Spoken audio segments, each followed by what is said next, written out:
యువగళం సభలో మీ కాన్స్టిట్యువెన్సీలో జరిగింది. లోకేష్ గారు మాట్లాడారు. మీరందరూ ఒకే మాట మీద ఉన్నారా లేదా? ఆ రోజు ఉన్నారా? డౌటే ఉంది, అన్డౌటెడ్. ఓకే. అయితే దాంట్లో ఆంధ్రప్రదేశ్లో ప్రతి ఒక్కళ్ళు ఓహో లోకేష్ గారు ఒక మాట అన్నారు, దాని తర్వాత పక్కన రైజింగ్ స్టార్ యార్లగడ్డ గారి నుంచి చప్పట్లు కొట్టారు, కొడాలి వెంకటేశ్వరరావుని రోడ్డు మీద పరిగెట్టిస్తా అన్నారు. కళ నెరవేరట్లేదంటే ఇంకెవరికి? దానికి మీరు బాధ్యులు, మీరు చెప్పాలి ఇప్పుడు మరి మాకు సమాధానం.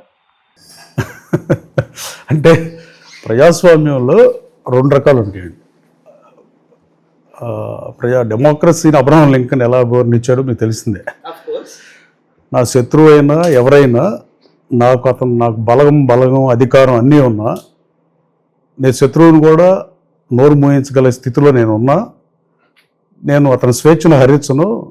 అతను ఆఖరికి నా మీద విమర్శ ఇచ్చినా సరే సద్విమర్శ అయితే అది ప్రజాస్వామ్యం అని చెప్పాడు. కానీ ఈ రాష్ట్రంలో అటువంటి పరిస్థితులు నెలకొల్లా. లాస్ట్ 5 yearsలో 19 to 24 ప్రభుత్వం జరిగినప్పుడు ప్రజాస్వామ్యాన్ని నిర్వచనం మార్చారు.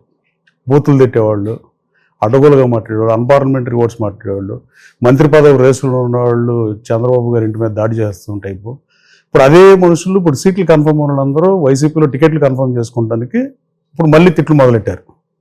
నౌడేస్ రెడ్ బుక్ అనేది దాని గురించి మీరు అడిగారని నేను అనుకుంటున్నా. బట్ రెడ్ బుక్ లో మీరందరూ ఎంకరేజ్ చేశారు కదా. Red book is good thing. Good thing obviously. Grievance cell లాంటిది.